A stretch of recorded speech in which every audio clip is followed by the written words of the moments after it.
It's up to 10% of the lowest income Canadians' monthly budget. When you get into those numbers, you're talking about taking money away from food and rent and heat. High cell phone and internet bills have been taking a bite out of Canadians' wallets for years, but some relief may be on the horizon.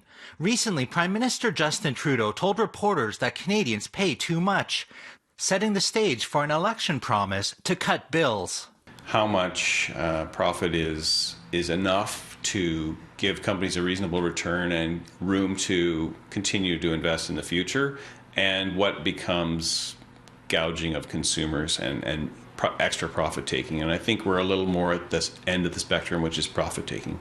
Canada's Innovation Minister recently directed the Canadian Radio, Television and Telecommunications Commission to work on making services cheaper for Canadians. The three main wireless providers in Canada, Rogers, parent company of CityNews, Bell and TELUS, account for around 90% of the market. Bell and Rogers referred questions to the industry group Canadian Wireless Telecommunications Association. If we look at the facts over the last number of years, between 2014 and 2018, in fact, we've seen a 53% decline in cell phone prices, according to Stats Canada. Prices may be falling, but an independent report released in December shows that a monthly plan of 2 gigabytes still costs an average of $75 in Canada. Similar plans cost $61 in the US and just $21 in Rome. Industry giants say the size of Canada makes building infrastructure and maintaining it very costly.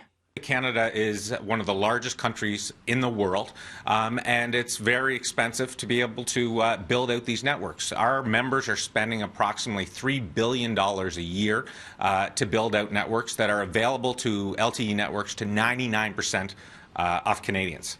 But Lawford says there are other countries pulling it off while offering customers cheaper access. And there are other countries, like the Nordic countries, that pay far, far less for their wireless, have about the same number of cell towers and about the same level of service.